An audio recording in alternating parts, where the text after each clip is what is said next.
आज हम यहाँ ककरौली गांव में आए हैं अपनी उस बहन से मिलने के लिए जिसको सही मायनों में कहा जाए तो उसको संविधान रक्षिका का नाम दिया जाना चाहिए। कल 26 नवंबर है और संविधान दिवस हम मनाने जा रहे हैं। वही संविधान जिसने भारत के नागरिकों को स्वतंत्रता का अधिकार दिया, भारत के नागरिकों को वोट डालने का अधिकार दिया। हम अधिवक्ता लोग हैं, एडवोकेट्स हैं, तो हमसे ज्यादा और कौन समझ सकता है कि संविधान ने जो हमें ताकत दी है उसकी अहमियत क्या है।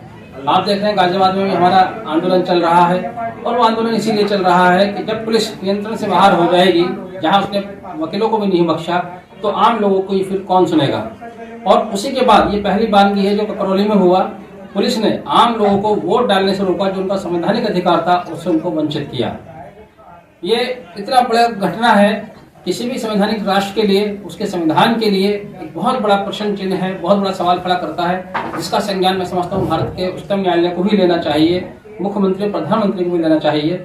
चुनाव होते हैं, हर साल 6 महीने पर होते रहते हैं, पार्टियां आती जाती रहती हैं, कोई जीतता है कोई हारता है, लेकिन आम लोगों को उनके वोट के अधिकार से वंचित नहीं किया जाना चाहिए।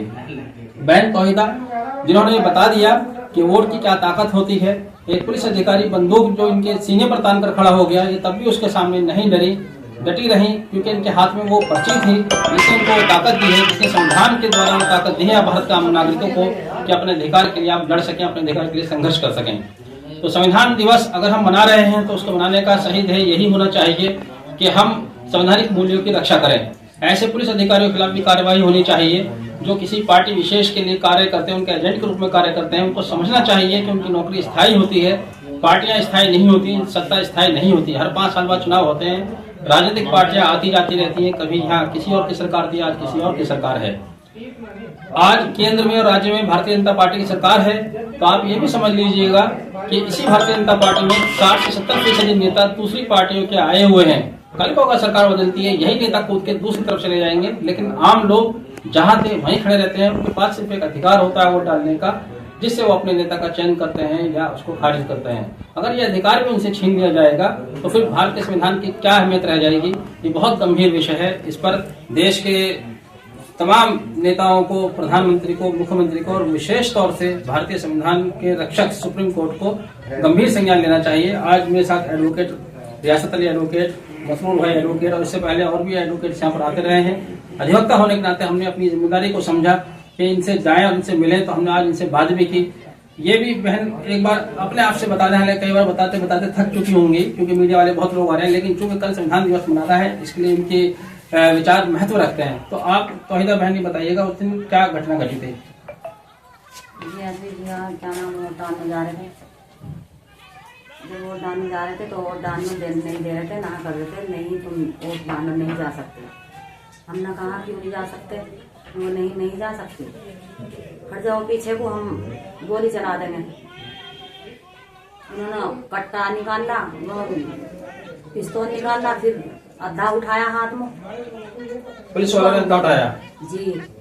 तो फिर वे हमारी तरफ कनल है, मैं गोली चला दूंगा। मगर तुम वहाँ हक नहीं है गोली चलाने का, तुम आदेश नहीं है गोली चलाने के। अच्छा, पुलिस ने उल्टा एक मुकदमा दर्ज किया है जिसमें आपका भी नाम है और 28 लोगों के और भी नाम है। क्या वो 28 लोग उस वक्त दिल्ली में मौजूद थे? क्योंकि वीडियो में तो कोई दिखाई नहीं दे रहा आपके अलावा। उन्होंने तो टंडे मार को उन्होंने तो इधर उधर कर दिए थे। फिर हम जा रहे थे सामने को, तो हमारी तरफ फिर जब बढ़े क्या जैसे पुलिस वाले बता रहे हैं पथराव हुआ था, क्या उधर से पथराव हुआ था? नहीं जी, झूठ बोलते हैं, बिल्कुल गलत बात है। वे अपनी वर्दी उतरवाने के लिए झूठ बोल रहे हैं। अच्छा, तो आपके अंदर ये ताकत कैसा है कि आपने उनसे कहा कि गोली मत चलाना, बंदूक के सामने आप तनकर खड़े हो गए? अपनी वोट मांग रहे थे, हक मांग रहे थे, अपने हक के वजह से लड़ रहे थे। देखिए, यही है वोट की ताकत है। इस ताकत को सभी देश के नागरिक समझो, ये सबका मसला है। अगर आज इनको रोका गया है तो रोका कल को सबको जाएगा। संविधान दिवस की बहुत बहुत शुभकामनाएं। अगर संविधान दिवस हम मना रहे हैं तो इससे ज्यादा और गंभीर विषय क्या हो सकता है कि हम इस पर ध्यान दें और इसको इसी तरह से अपनी इस बहन को संविधान रक्षिका के रूप में सेलिब्रेट करें, उनको मनाएं। आप सभी को संविधान दिवस की बहुत बहुत शुभकामनाएं।